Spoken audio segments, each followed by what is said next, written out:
you start eating clean in that way, what you find is they lose a lot of fat very, very quickly. They start realizing, whoa, like this is quote unquote easy. And they're recovering from exercise and they're sleeping better and they're feeling better and everything's better. That guy lost like 30 pounds in 2 months.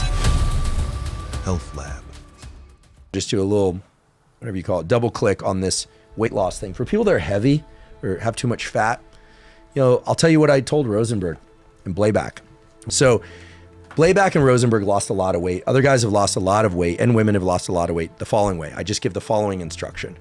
Just say, you can eat meat, fish, eggs, fruit, and vegetables.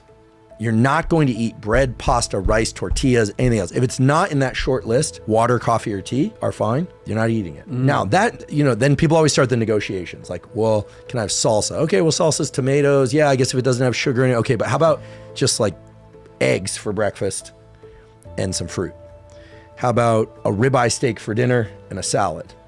Or 2 ribeye steaks. I don't care if you eat 2 ribeye steaks. Most people don't want 2 ribeye steaks. What you find is that people who've been eating a lot of processed foods and excess carbohydrates and fats together, when they switch to eating meat, fish, eggs, vegetables, and fruit, and nothing else, except of course, drinking enough water, coffee.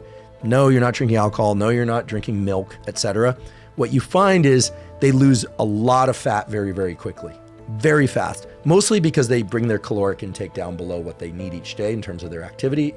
They're in a caloric deficit, as it's called, but they're very sated. Protein is very satiating.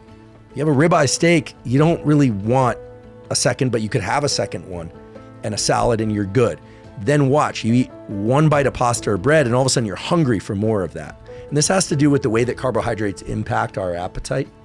I'm not demonizing carbohydrates. This is not a ketogenic diet. But what you find is, and Jacob will attest, that they lose 10 pounds in the first week. Some of that's water weight, but that gets them headed in the right direction. And then, of course, they should also walk if you can't do cardiovascular exercise like running or biking or skateboarding or whatever. They should walk a lot. Then they start exercising a little bit. And then they start doing some resistance training and they start realizing, whoa, like this is quote unquote easy. And they're recovering from exercise and they're sleeping better and they're feeling better and everything's better. You know, libido is better, mood is better. It's like, wow. And they go like, how come everybody doesn't know about this? Well, it's not like a specific diet that you could market. I don't even know what you would call it. And again, I have nothing vested in this. There's no book about this, but there must be a dozen or more people that I've handed this idea off to directly that have lost, and again, anywhere from probably 20 to, in Mike's case, 60 pounds and kept it off for years. Now, Chris Ray did this recently. He was like, I want to get in shape. I'm feeling kind of heavy. So Chris is a naturally strong guy. He's got thick joints. He's got a lot of natural muscle build there. So he immediately started going to the gym as well. But when we were in Australia on tour, I was like, here's what you can eat. And I told him those food groups. That guy lost like 30 pounds in 2 months. He was over this morning doing the sauna and cold plunge, but he started eating this way too. And then he has an interesting story that he told me I could share where one day he decided to cheat. So he had all this like pizza and ice cream and he just threw it up. And he did it and he was like, ugh, it tasted terrible. And I'm like, exactly. First bite feels okay and then you're craving it, but you don't actually want that. It's some brain thing that we don't quite yet understand. And when you start eating clean in that way, of the meat, fish, fruits, vegetables kind of thing, you start to develop a really nice relationship between taste, calories, satiety, and nutrients. But here's where things still fall apart. Even with cleaner eating and better satiety signals, actually staying in a calorie deficit is a different battle. It seems straightforward, but in practice, it feels like a full-time job. Tracking what you eat, guessing portions, trying to work out if you're even in deficit at all. It gets overwhelming, especially when life is already busy.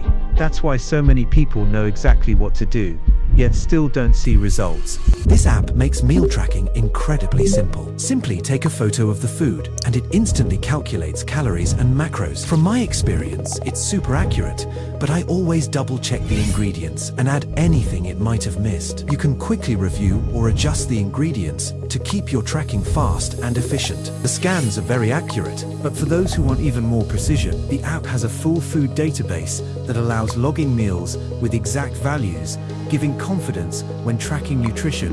And for quick meals or snacks, the barcode scanner makes logging effortless and fast, even for late night cravings. Cal AI helps take the guesswork out of nutrition, making it easier to stay on track and support results from workouts. If you want to make the best progress in the gym, start tracking what you eat. Nutrition is what truly makes the results show. Cal AI helps keep your nutrition on track, making it simple, effective, and affordable, so your effort in the gym actually pays off. Just click on the link in the description. Use code HEALTHLAB for a 3-day free trial. Thank you, Cal AI, for sponsoring this video. And you're eating high nutrient food, meat, fruit, and vegetables, super high nutrient food. And he's like, it's just transformed his life, you know? And I don't take credit for this. This is well known for ages. It's just that people are always like, oh, I'm going to do this diet, or I'm going to do that diet, or what supplement should I take? It's like the supplement you should take is stop eating processed foods and highly processed foods, start moving more, start eating really great quality protein and fruits and vegetables, and you're going to feel like $1 million. And there it is. And he probably is putting years on his life now. And so the discussion around longevity and all this stuff, it's like, sure, there's stuff. We could talk about NMN, and we could talk about PRP, and we could talk about Brian Johnson and all the stuff he's doing to live forever. And, you know, but if you do the right things consistently, like 80% of the time, you are going to get outsized positive benefits. You certainly will live a lot longer than somebody who's obese. Sure. Obese people have shorter lives, right? You don't see a lot of 300-pound 80 or 90-year-olds. Right. Yeah. Just think about that. Just think about that, right? We're not shaming anyone. We're just like stating the facts. You don't see a lot of older obese animals either. So let's talk about movement and the more traditional kinds of movement, aka exercise, that has been shown to lead to increases in metabolism and fat loss to greater degrees, depending on whether or not, for instance, you're fasted when you do it or not, whether or not you do your cardio first or your resistance training first.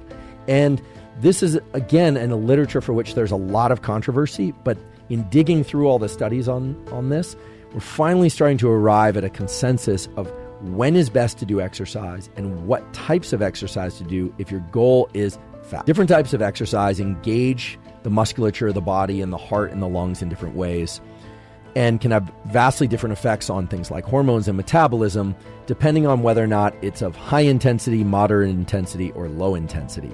So rather than think about weight training versus cardiovascular exercise, I think the most simple way, the most fluid way to have this conversation about exercise and fat loss is in terms of 3 general types of training. Whether or not it's done with weights or body weight doesn't really matter. And those are high-intensity interval training, something that seems to have gained a lot of popularity in recent years, so-called HIIT, H-I-I-T, so high-intensity interval training.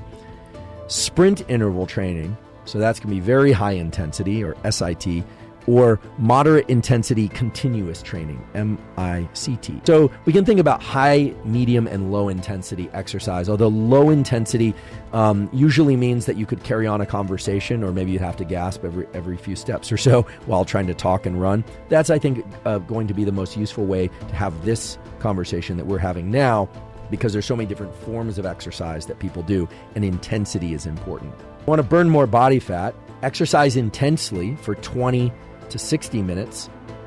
The higher the intensity, obviously, the shorter that bout is going to be, and then move over into zone 2 cardio. And if you do that fasted, or the medium intensity cardio, I should say, and if you do that fasted, then indeed you will burn a higher percentage of body fat. So again, this isn't really an issue of how long you exercise. It's an issue of how intensely you exercise, and therefore what fuel source you're drawing from. So hopefully I've made that clear, but basically you need to deplete glycogen or through high intensity exercise, and then move to a steady state exercise that will allow you to burn more fat. Or you need to perform a medium intensity or low intensity type exercise for a long period of time before you shift over to burning fat. And indeed, it seems that going into all that fasted will facilitate the burning of more fat overall.